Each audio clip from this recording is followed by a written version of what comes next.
دیکھیں کہ ابھی سعودی عرب کے دورے سے میں ہو کے آئے اور چین جا رہا ہوں اور یہ پھر دھرنے اور لانگ مارچ شروع کر دیے گئے ہیں.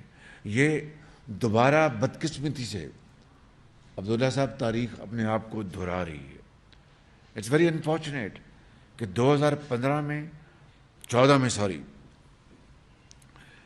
بلکہ 2013 کے سپٹمبر میں پریزیڈنٹ شی جن پنگ نے آنا تھا پاکستان اور یہ دھرنے تھے, گندے کپڑے لٹکائے ہوئے تھے, سڑکوں پر غلاظت تھی. چین کی جو سفیر تھے انہوں نے میرے ذاتی علم میں ہے, انہوں نے کہا کہ آپ 3 دن کے لیے اٹھ جائیں یہاں سے.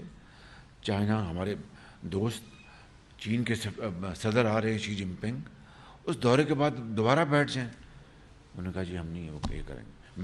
میں نے کوشش کی, وزیر اعظم نواز شریف صاحب نے میرے ذمہ لگایا کہ میں جا کے میں چینی سفیر سے اور دوسرے جو پاکستان کے جو اداروں کے جو ہیڈز ہیں میں نے ملاقاتیں کی اور کہا کہ یہ بڑا پاکستان کو نقصان ہو جائے گا یہ چینی اپنا پریزیڈنٹ کا دورہ اگر ملتوی ہو گیا.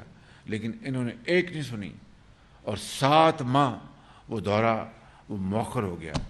اگر وہ 7 ماہ تاخیر نہ ہوتی تو یہی منصوبے 7 ماہ پہلے لگتے اور پاکستان کے اعتماد کو چین کی نظر میں ٹھیس نہ پہنچتی.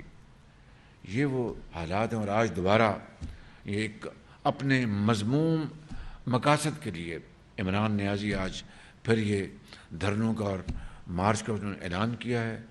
اور آپ نے سنا ہے خود, یہ میں نے سنا ٹیلی ویژن کے, ان کی اپنی پارٹی کے لوگ کیا کہہ رہے ہیں کہ جناب خدا نہ خواستہ اللہ نہ کرے اور خدا کرے یہ بات غلط ثابت ہو کہ لاشیں گریں گی, یہ خونی مارچ ہوگا. اس کا کس کو اس کا فائدہ پہنچے گا, کس کو اس کا نقصان پہنچے گا؟ پاکستان کی معیشت پہلے بری طرح تباہ ہو چکی ہے. ان دھرنوں میں, ان ریلیز میں آپ اپنی کارکردگی بتانے سے قاصر ہیں. چور ڈاکو اب وہ آپ دن رات جو کہتے رہے, آج وہ جو آپ کی جو وہ ہے وہ مسمار ہو چکی بات آپ کی. خود آپ سب سے بڑے خائن نکلے ہیں, خود آپ سب سے بڑے, آپ نے اس ملک کے ساتھ آپ نے دھوکہ کیا, فراڈ کیا آپ نے. اور جو ہمارے دوست ممالک کے جو جذبات ان کو مجروح کیا, ان کو بتایا کہ بھائی ہم تو اپنا آپ کی جو تحفے ہیں وہ گھڑیاں وہ بھی بھیج دیتے ہیں. اور پھر آپ نے اپنا چین کے بارے میں کہا کہ جو منصوبے ملے وہاں پر کرپشن ہوئی, فلاں ہوا.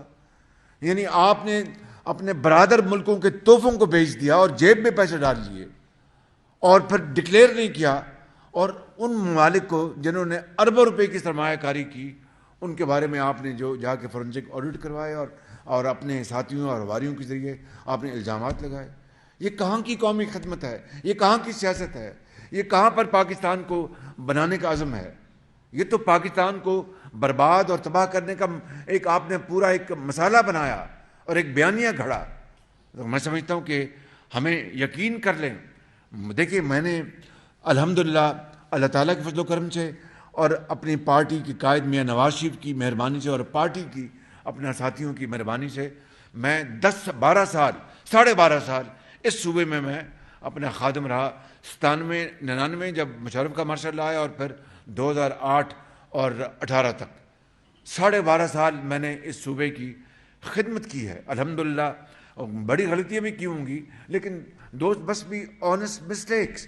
لیکن کم سے کم آپ دیکھ لیں PKLI ہے جو دنیا کا ایک معروف زمانہ اسپتال بنایا جس کو عمران نیازی نے اور ثاقب نثار صاحب نے مل